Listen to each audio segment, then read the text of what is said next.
He froze, utterly immobilized not by threat, but by the quiet touch of a heavy, graying paw resting gently on the toe of his boot. That tiny, unexpected weight, the silent, practiced gesture of his retired K9 partner, Ranger, was enough to shatter the sheriff's hard-won composure, tearing open a wound he had meticulously kept sealed for years.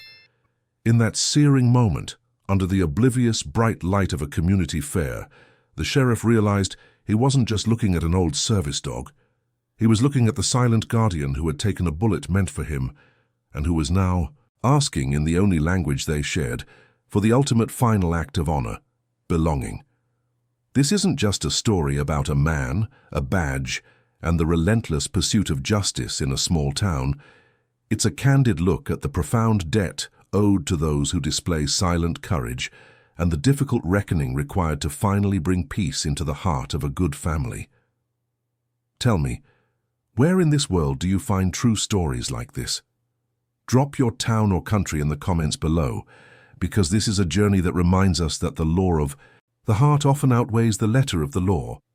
The sun hung low over the dusty fairgrounds, the kind of golden hour that always seems to wash away the rough edges of a small town and grant a fleeting moment of peace. Families milled around the assorted booths, laughing and sharing lemonade, oblivious to the quiet tension held by the man in the official tent. The sheriff wasn't just performing his duty by manning the K9 exhibit. He was meticulously performing the role of protector, keeping his internal turmoil sealed away from the eyes of the community. The sheriff, a man whose spine was forged in years of hard calls and lonely highways, knelt beside the centerpiece of the exhibit, Ranger, a German shepherd whose presence alone demanded respect. Ranger, now officially retired from service, bore the gray muzzle of a warrior who had fought the good fight and lived to tell a tale only the sheriff truly understood, a silent, honorable tale of vigilance. He was explaining the meaning of unwavering service and quiet courage to a circle of wide-eyed children, demonstrating Ranger's legendary calm demeanor even amidst the noise and commotion. It was a practiced, easy smile the sheriff wore, a public smile specifically designed to keep the ghosts of midnight patrols and life-or-death decisions securely tucked out of sight and out of mind for everyone present. But life, especially the kind of life lived in service to upholding justice on the frontier of civilization, rarely stays contained and simple. That's the first lesson you learn on the lonely roads we patrol, seeing things most folks turn away from without a second glance. If you value these kinds of true stories that remind us where true grit and honor reside, take a second and subscribe now. Join this community built on simple, hard-fought truths and moral clarity. His own little girl, usually a whirlwind of fearless energy and loud questions, approached the scene differently that day. She didn't jostle the other kids or call out loudly, which was unusual for her. She simply slipped through the crowd and tugged lightly on the heavy denim of his uniform sleeve, her small hand a feather weight against the immense professional burden he habitually carried. Her voice, a soft, high whisper meant only for him, managed somehow to cut straight through the surrounding sounds of the fair. The cotton candy vendors, the tinny carousel music, the distant sirens practicing routine emergency drills. She leaned in close, her brow furrowed with genuine childhood concern, and breathed the question that would shatter his manufactured calm. "Daddy, can we take that K9 home?" The routine, professional facade the sheriff had maintained instantly cracked, revealing the raw emotional core beneath the badge. The practiced smile evaporated, replaced by an expression of sudden, painful realization and deep shock. His eyes, which had been sweeping the periphery with professional vigilance, instantly snapped down, locking onto Ranger's familiar, gray-streaked face. Ranger wasn't merely a retired department dog on display. He was an immutable living mirror into the deepest, most shadowed and most emotionally costly moments of the sheriff's long career. The stark gray hairs around Ranger's muzzle suddenly seemed to stand out in sharp relief under the late afternoon sun, looking less like the natural markers of age and more like streaks of hard frost left by a bitter shared memory. It was the unvarnished purity of the question that hit him with the force of a physical blow, the innocent request for protection and unconditional inclusion into their sacred family unit, She saw a good dog that deserved quiet care. The sheriff instantly saw a partner he felt, in the deepest part of his conscience, he had ultimately failed. A profound debt of honor that remained painfully unpaid. He was momentarily frozen solid in that specific moment, caught agonizingly between the gentle innocence of the present-day community fair and the inescapable heavy shadow of their traumatic shared history. He realized then how precariously close he kept that memory, and how fiercely he relied on absolute silence to keep the unbearable truth securely buried. He hadn't intended, not for a moment, for his beloved daughter to pry open that particular, necessary vault of darkness. Not today, not ever. The resulting rush of deep defensive adrenaline was completely unexpected, the kind of startling physical reaction a body generates when the mind recognizes an imminent, invisible threat looming on the edge of the known world. The question lingered in the warm air between them, ringing in his ears, leaving him profoundly unsettled.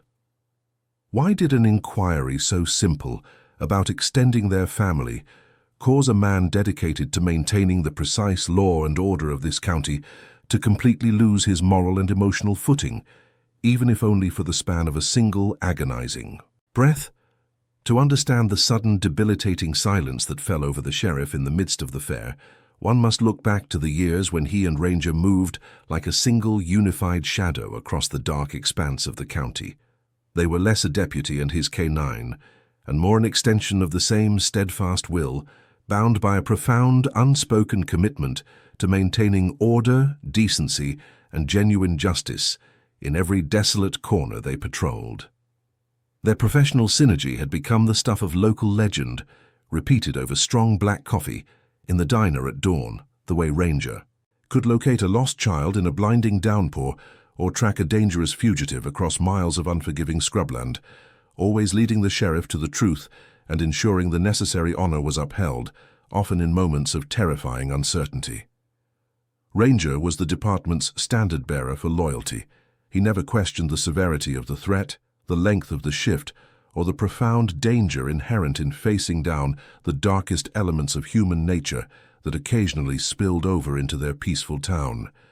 His courage was simply an immutable fact, a steady heartbeat the sheriff relied upon when everything else felt unstable and overwhelming. They faced down countless crises together, the terrifying silence of night searches for missing persons, the high-stakes burglary calls where tension hung thick as gunpowder smoke, and the rescues where failure was simply not an option. Through all the shared exhaustion and sudden adrenaline-fueled terror, their connection transcended the functional. It was the sacred, profound trust necessary for survival. But that level of dedication, that constant readiness to throw oneself into harm's way for the sake of the community, always comes at a punishing, non-negotiable cost. Every man who has carried a badge for long enough knows that the relentless fight for justice eventually demands its pound of flesh, not always taken from the body, but often from the soul, leaving scars that refuse to heal neatly. The sheriff carried one such debilitating scar, the crushing, pervasive guilt stemming from the singular event that had forced Ranger into early retirement. It was a chaotic, high-risk domestic siege, a situation that went sideways in the blink of an eye, turning a predictable standoff into a crucible of violence that very nearly took both their lives right there in the crumbling confines of an old farmhouse. In the ensuing chaos, Ranger, demonstrating the ultimate depth of his unyielding loyalty, absorbed a potentially fatal injury meant for the sheriff. That act of selfless courage, born from a profound, deep-seated sense of partnership, had saved the sheriff's life, allowing him the crucial seconds needed to regain the tactical advantage and finally bring the terrifying ordeal to an end. Ranger survived, of course, but his working life was over. The physical toll was too great, and the silent, heavy reality of the department's decision, that Ranger's operational usefulness had ended, weighed on the sheriff's honor like a massive, unmovable stone, constantly reminding him of the terrible, unfair sacrifice his friend had made. Ever since that harrowing day, the sheriff had constructed an impenetrable wall around the incident. He maintained a respectful distance, ensuring Ranger was cared for, but completely avoided any deep, meaningful interaction or open discussion about the past, fearful that acknowledging the debt would invite the crippling pain of that memory back into his everyday family life. He had convinced himself that silence was the only moral path, the only way to safeguard both his own fragile peace and Ranger's dignity in retirement. He believed that by refusing to speak of the near-fatal sacrifice, he was somehow insulating himself from the profound, inescapable reality that his own life was now tethered to Ranger's permanent physical limitations. He saw the retired canine often, especially at these public outreach events, but he always spoke around the incident, never to the truth of it, maintaining the polite professional distance required for survival. The sheriff's quiet life, built on professional honor and a love for his family, was founded on the strict suppression of that single terrible day. And yet, here at the quiet community fair, his daughter's simple whispered question about taking the dog home suddenly felt like the gentle, persistent scratch of a lockpick against the reinforced steel door of his conscience, threatening to reveal the uncomfortable, unspoken truth that had been haunting him for far too long. The golden light had softened, casting long shadows across the fairground grass as the sheriff slowly began to process the implications of his daughter's innocent plea. He managed to offer a vague, non-committal response to the crowd of children, the mechanical motions of his professional role taking over just long enough for him to recover some semblance of his authority, though his heart was still racing a mile a minute. He watched, unable to look away, as his daughter, completely oblivious to the intense emotional storm she had triggered inside him, gracefully shifted her focus from the abstract idea of ownership to the immediate reality of the dog beside her. She dropped to her knees without a shred of self-consciousness or hesitation, mirroring the position he had been in just moments before, displaying a kind of natural, unburdened courage. The sheriff observed the meticulous tenderness in her small hands as she began to stroke Ranger's ears, slowly and deliberately, focusing specifically on the soft, velvety patches just behind, the dog's heavy protective headgear. It was a gesture of pure, unadulterated comfort, the kind of selfless, intuitive care that only the innocent understand how to truly dispense without reservation. She whispered to the dog in that quiet, conversational tone reserved for secret conversations with stuffed animals and trusted family members, leaning her head close to Ranger's dark fur.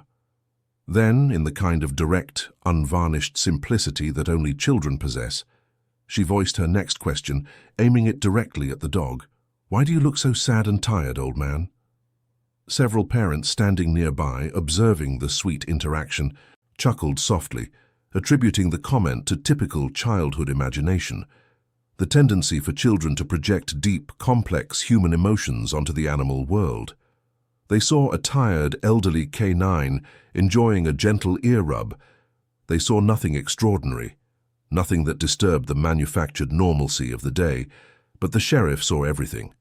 He was a man who lived and breathed in a world of silent signals and suppressed truths, and he knew with a chilling certainty that settled deep in his gut that his daughter wasn't projecting. She was reporting.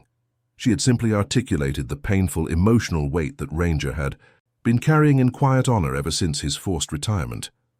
Ranger, who usually remained stoically indifferent to the endless barrage of public attention and petting, reacted with something the sheriff hadn't witnessed in years. As her small hands continued their gentle work, a low, soft whine, barely audible above the fairground chatter, escaped Ranger's throat. It was a sound of profound release, a tone of vulnerability he reserved only for moments of extreme physical or emotional distress. It was the specific noise Ranger used to make late at night in the patrol cruiser when the exhaustion of a grueling 12-hour shift had finally begun to settle into his weary bones, a silent plea for reassurance that only the sheriff had ever been privy to. The sound was a devastating blow, far more impactful than any sudden loud noise or dramatic action could have possibly been. The profound recognition hit the sheriff harder than he expected. It wasn't just a dog making a noise. It was an old partner sensing the presence of a safe, non-judgmental family member, momentarily letting down his guard and admitting, through that small, fragile sound, that he was weary of being alone in his physical and emotional recovery. This small private moment of acknowledged weariness witnessed only by the man who felt responsible for that weariness, became the true inciting incident. It wasn't the request for adoption, but the demonstration of Ranger's lingering, deep-seated pain that finally forced the sheriff to confront the fact that his silence had not been protective, but rather a profound form of avoidance, a failure of honor. The sheriff, a pillar of justice and moral certainty in the community, suddenly felt the overwhelming, heavy burden of being utterly exposed. His daughter's gentle hand and Ranger's soft whine had peeled back the layers of his carefully cultivated stoicism, revealing a vulnerability he had desperately tried to keep hidden from the world, and perhaps more importantly, from himself.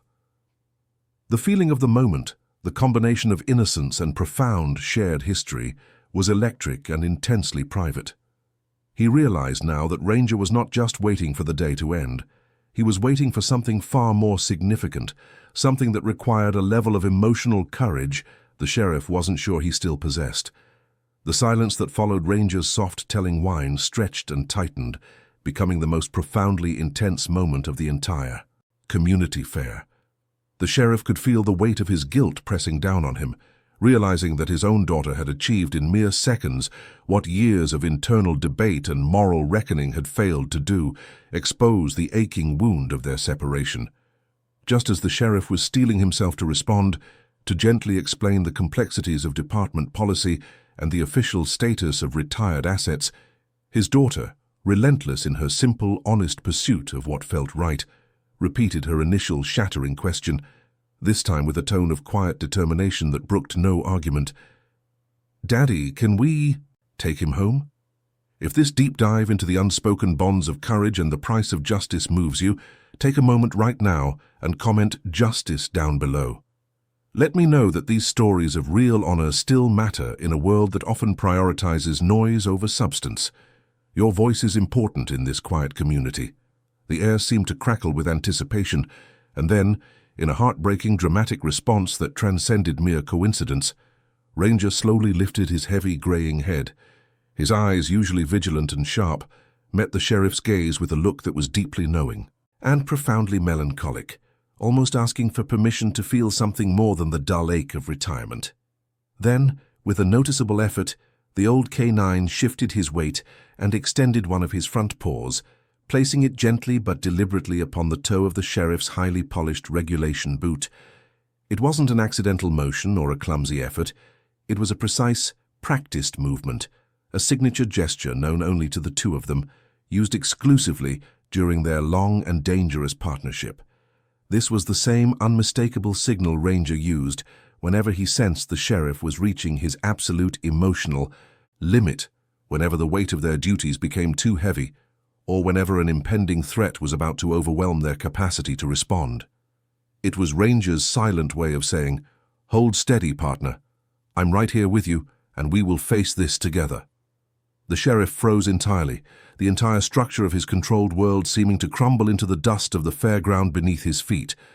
The unexpected, powerful recognition of that simple paw resting on his boot caused a sharp, painful sting in his eyes, making the world momentarily blur as he fought back the overwhelming rush of sudden, unexpected emotion.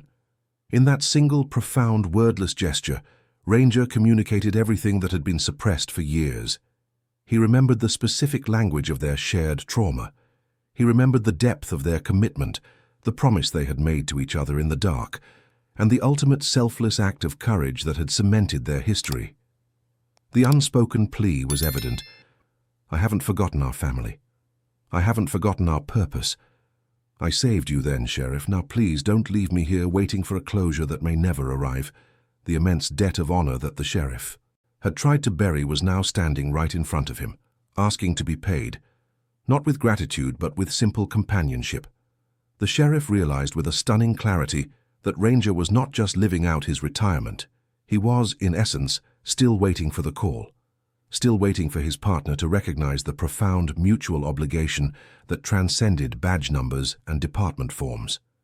He was waiting for the sheriff to complete the unspoken covenant they had forged in the terrifying depths of service. This moment exposed the painful truth. The sheriff's refusal to fully integrate Ranger back into his life wasn't protecting the dog. It was preserving the sheriff's own emotional distance, a desperate, flawed attempt to deny the very real fragility of life and the immense power of shared sacrifice. The very meaning of family was being questioned here by the dog who had ensured the sheriff had one to return to. The sheriff felt the silent accusation in the gentle pressure on his boot and knew, deep within his moral core, that he could not, in good honor, turn his back on this silent request. The weight of the past was no longer bearable, and the path forward was suddenly impossibly clear, demanded not by law but by fundamental decency. The intense, silent communication between the man and the dog broke the final resistance within the sheriff's armored heart. He finally took a deep, shuddering breath, the kind that resets the soul, and pulled his astonished daughter tightly into his side, grounding himself in the living reality of his family, a family that only existed because of the animal kneeling before them. He looked directly at his daughter, his eyes now clear and brimming not with fear or guilt, but with a fierce protective love and a restored sense of profound honor. He spoke slowly and deliberately, ensuring every word carried the weight of the years, sharing a truth he had previously deemed too painful to articulate. "Sweetheart," he started, his voice thick with emotion, sounding rougher than usual. "You're absolutely right. Ranger looks tired because he spent a lifetime giving everything he had for justice in this county, and I need you to know something important, something I haven't said out loud enough." He knelt further down, bringing his face level with hers, placing his hand gently on Ranger's head, beside the comforting presence of his daughter's small hand. "Ranger once saved my life more than once, and in ways I haven't even been able to tell your mother yet. He didn't just save the citizens, he saved me. I owe him a debt of courage and loyalty that I can never fully repay." The confession, spoken openly after years of enforced silence, felt like a massive physical weight finally being lifted from his shoulders, freeing him from the paralyzing grip of the past. The daughter, sensing the profound gravity of the moment, didn't push or question. She simply hugged Ranger tighter, implicitly accepting the key. Massive responsibility that came with this newfound truth. The decision was immediate, profound, and non-negotiable in the sheriff's mind. He stood, his uniform now carrying the weight of resolve rather than retreat, and spoke with the firm authority that always commanded respect on the streets. "We need to square this debt. We need to complete our family."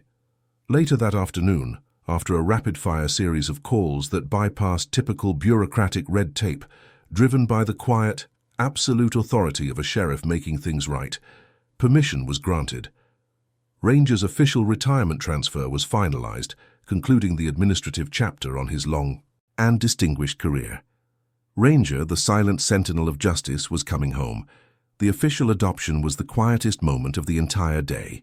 No fanfare, no media, just a final, firm handshake with the department liaison, a signed document that made it official, and the immediate overwhelming feeling of rightness that settled over the sheriff's moral conscience.